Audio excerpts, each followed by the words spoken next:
Welcome to the Brass and Woodwind Shop. In this video I'm going to buff and lacquer the spots on the trumpet that need to be buffed and lacquered, and I'm going to put all the parts together. So this will be the last video in the Herald Trumpet restoration series. However, I was not able to get a good musician to play the trumpet, so in this video I'm going to play the trumpet a little bit, but they pay me to fix instruments and not to play them. So in a week or two I will get a good trumpet player to play it. I'm not going to strip off the lacquer and completely re-lacquer the instrument because overall the lacquer is in pretty good condition. On the bell section it's in very good condition other than where I did some soldering. On the valve section, if you remember several videos ago where I had to take off a lot of braces, so there are a lot of spots where there were other parts soldered onto here, and I need to touch up a lot of those spots. And also the new tubing I put on has no lacquer on it, so I have to do that. So there are probably about 15 spots on the valve section that I need to touch up the lacquer. My shop is not set up for completely re-lacquering instruments, but I do some touch-up lacquer, and that's what I'm going to do on this one. Here are some of the things I'm going to use to buff and lacquer this instrument. I'm going to start with the Triple E buffing compound, and I have two different wheels here. One's wider and one's narrower. The narrow one can get into smaller spots. The Triple E buffing compound has a coarse grit, so I'm going to use that to buff down the solder, and if there are spots that need to be buffed down quickly, I'm going to use this. After I'm done with that, I'm going to clean that up and then use the red rouge buffing compound, which is now in a few different pieces. The red rouge has a fine grit. I'm going to use this to bring it to a high polish right before I lacquer it. For the red rouge, I'm going to use this fluffy wheel, and that will work well for polishing. I also have two sets of buffing gloves. They protect your hands while you work, and also they keep the oils on your hands off of the instrument. You need to have separate gloves for the red rouge, because if the buffing compounds get mixed up, it will make a mess when you try to polish it. There are spots where the buffing wheel cannot reach, so I have these to help get into those spots. And what these are the wick material. And what I do is cut off a section of that, put the buffing compound on that. That works to get into some tight spots, like in between the casings and in between the tubing. After I'm done buffing, I have a can of degreaser to clean up the buffing compound residue. One more thing that's very important is a pair of safety glasses. Always wear safety glasses when you buff. Buffing is a very dirty job. It's good to have a dust collection system when you buff. However, I do not have one at my shop. So to keep my bench cleaner, I put a rag underneath where I'm buffing. I'm going to put on my apron and some safety glasses and get started. Okay, I'm ready to go. The lacquer on the tuning slides is in good condition, so I'm going to leave those off of there. And I'm going to put on the valve caps, and that's going to protect the threadings on the casings. I'm going to start with a Triple E buffing compound. We'll put some buffing compound on the wheel.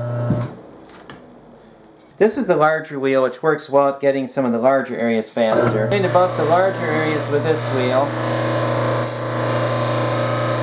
What I'm doing is buffing all the areas that either do not have lacquer on it, or if the lacquer is in bad shape and I want to replace that lacquer, I'm buffing those areas.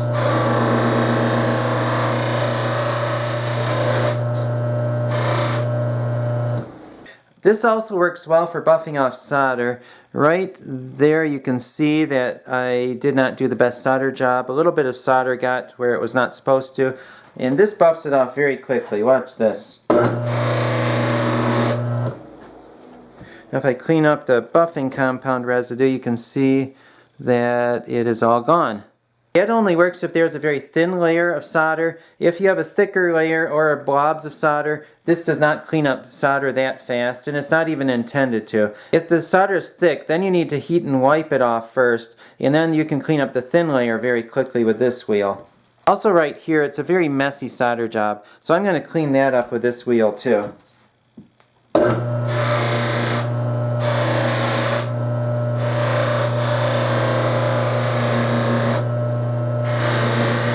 When I'm working, you can see me changing the angle that I buff at, and the reason why is you just use the angle that you need to get at where you need to get. So I'm just going to finish buffing up the areas that I can get with this wheel, which should not take very long. Then when I'm done with that, I'm going to switch over to the other buffing wheel, the narrower one.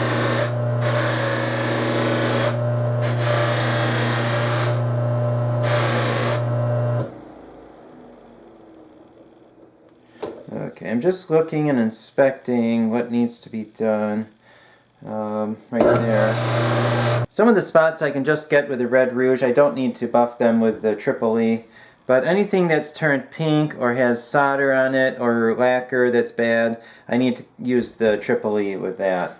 Right here you can see where there's some pink on it, and that's just where it oxidized from heating it up while soldering. Now I'm going to buff off the solder around the ring where I soldered that on there.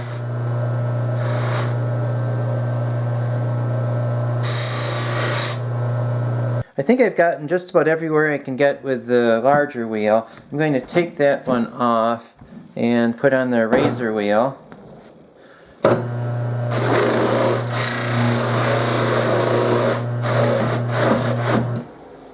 If you're wondering how I'm turning this off and on, I have a foot switch that I use for that. This is a very thin wheel and it can get into some of the tighter places. It will not get in between tubing. For that I need to use the wicking material, but I can get some of the spots with this wheel that the other one would not get. If you're wondering why I put corks in there, that's just to keep all the buffing compound residue out of the trumpet.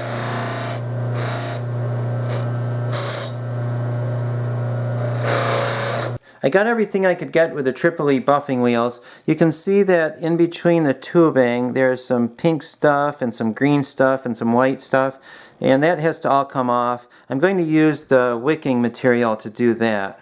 I put that in the little vise and get some of the buffing compound on there on both sides. Then I hold the trumpet in place with a slide expander, and I rarely use it to expand slides, but I do use it to hold instruments quite a bit. Then I use the wicking to get in between all the places I could not get with the buffing wheels. And this takes some work to do, and it takes some time, because the buffing wheels work a lot faster than cleaning it up. So you just move it around and go back and forth until you get everything that needs to be polished. I'm not going to make you watch me do everything because that would take way too long. I'll just show you a little bit so you can get an idea of how this works. You just need to get whatever angle you need to get at to clean it up. And now I'm cleaning up some solder. With the buffing wheel it went very quickly. With the wicking it takes a lot longer, but it still can be done though. Okay, that looks a little better than it did. Okay, so that's good. There's a pink spot in between that brace, so I need to get at it from a different angle. Let's try this angle. Did that work? Not quite. Let's see. You just put it in there whatever angle you need to get the spot you need to get. There are a few more spots in between the tubing, so I'm going to go through that way. This tool is called a spring hook. It's usually used for woodwind instruments to hook up the springs, but I can also use it to get the wicking where it needs to go. You pull it through the tight areas. Okay, now that that's in place, I can finish cleaning up inside there. This takes quite a while to get into all the little spots, and that's the reason why you do as much as you can with the buffing wheels first before you use the wicking.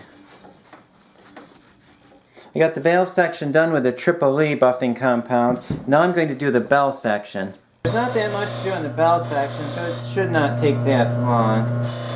Just around a few spots where I soldered in the past.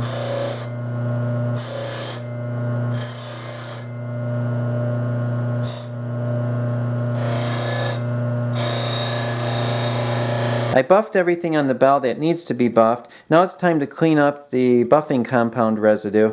When you buff, there's a lot of buffing compound residue that's left, and you just need to wipe that off. And a lot of times it ends up in cracks in the braces and things like that, and you just need to clean up everything that there is and get in all the cracks and crevices. I'm done with the triple E buffing compound, and now it's time to do the red.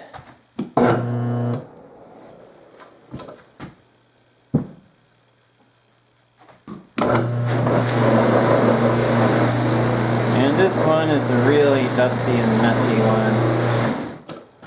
If the Triple E buffing compound does not do a perfect job, you know you're going to clean it up with the red. But when you do the red rouge, it needs to be the final polish, so you need to make sure you do a good job with it.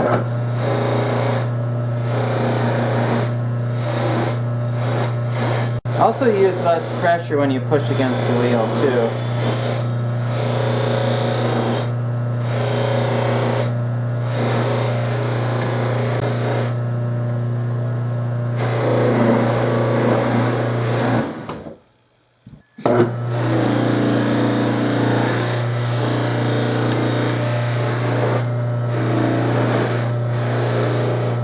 The bell section is done. Now I'm going to do the valve section.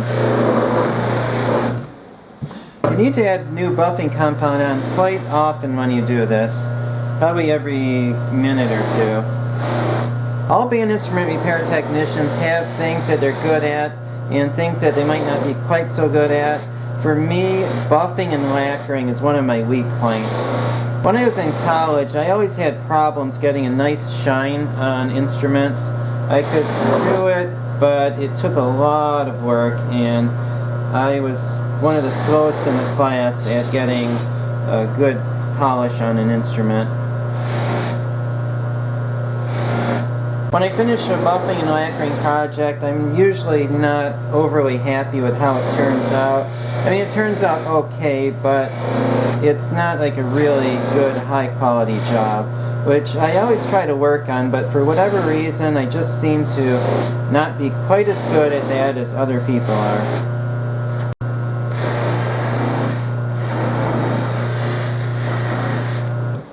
Now I'm going to use the wicking material with the red rouge, and it's done pretty much the same way as with the Triple E buffing compound. I'm going to use this to polish in all of the cracks and crevices, and then when I'm done I'm going to go back to the buffing wheel and touch it up. That will be the final buff before it gets lacquered.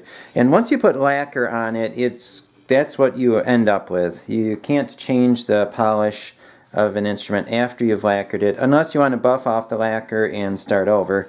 And I usually do not like to start projects over after I've already done them. The Red Rouge buffing wheel does a lot better job at getting into the small cracks than the other one, so there's usually not as much to do with the wick with the red buffing compound.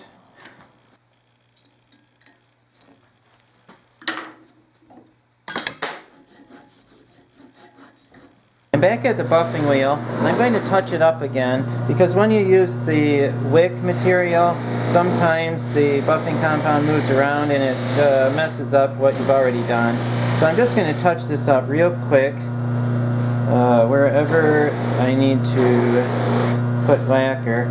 And this will be the final buff before lacquering. So whatever happens now, it's what the trumpet's going to be like for many years to come. So I want to do a good job at that.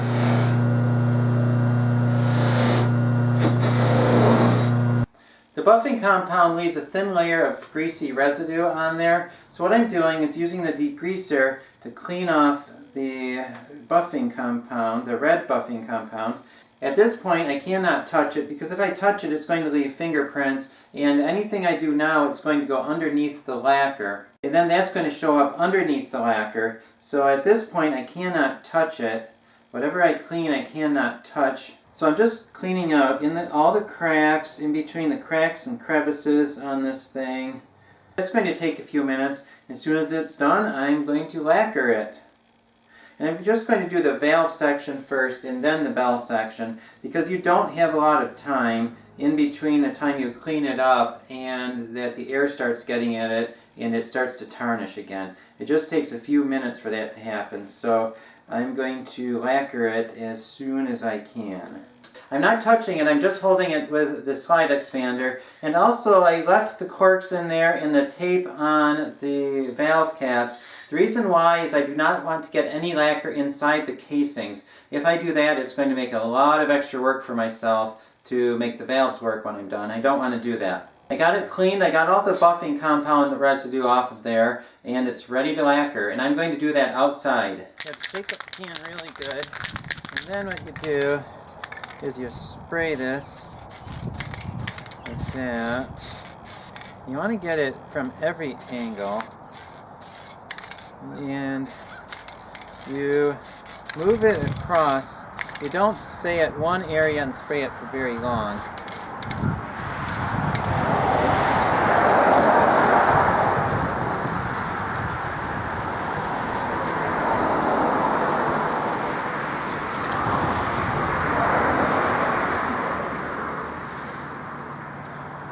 Okay, now I'm checking it over to see what it looks like and see if I got everything.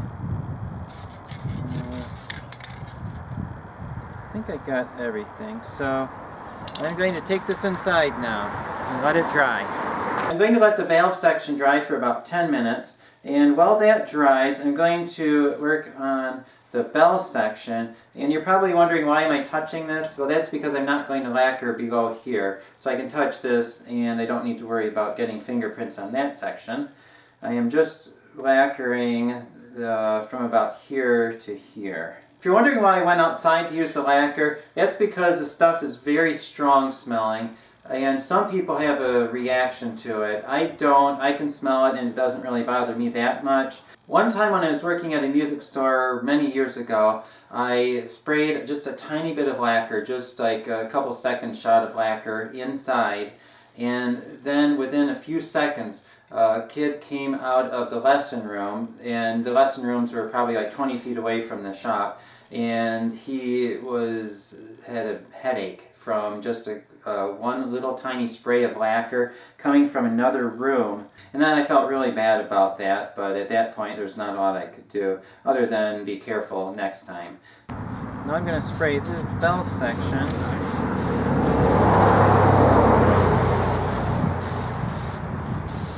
Yeah, that was easy to do. I'm going to put a second coat on the valve section. It's starting to get a little windy and a little cold out here.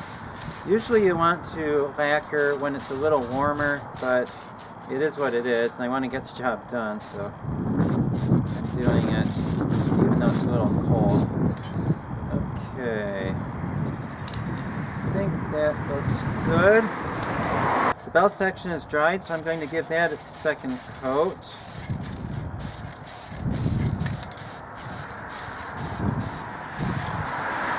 While these dry, I'm going to get the valves and slides ready to put on the instrument. Olds has an interesting valve guide. It's a two-piece valve guide. There's one piece there, and then there's a little ring that goes into there. There you go. And then you push that in, and then the spring goes on top of that. And then the rest of it's similar to a lot of other brands. Then I'm going to put on a cork and a felt. I'm not sure exactly what thickness this needs to be. I think that's going to be close. I'm going to check it out after I put the valves in. And then some felts for the valve caps. And I believe this is the right one for olds. And the finger button. The lacquer is dry now, so I can touch it. And I'm going to pull out all the little corks that I put in there. Now I'm putting on the slides, and this is getting exciting because it's taking shape and it's starting to actually look like a trumpet now, and I'm going to be playing it shortly. It's been many, many years since any music went through this instrument, and it's almost ready to happen again.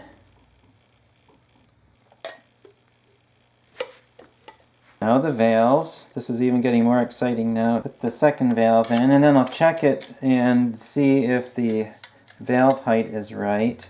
If I put the right thickness of corks and felts in there. And you check the downstroke. That one's easy to check. You just pull out the second slide.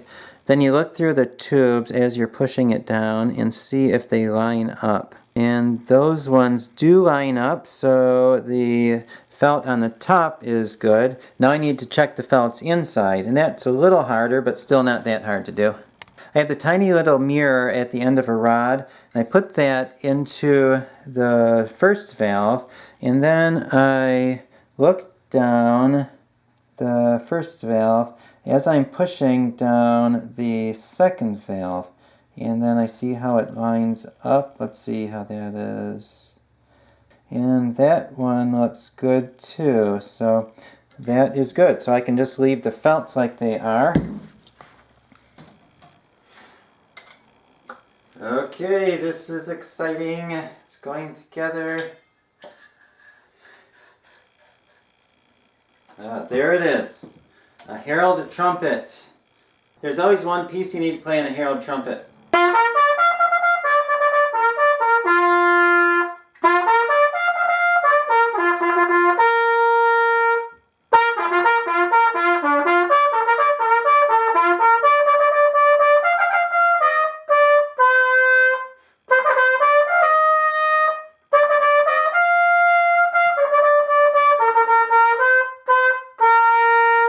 I hope you enjoyed watching these videos as much as I enjoyed fixing this trumpet. That was a fun project, and I'm glad to have another Herald Trumpet. Next Friday I'm going to start the next overhaul project, which is going to be a Yamaha custom saxophone. And also, as soon as I can, I'm going to have a good trumpet player play this trumpet.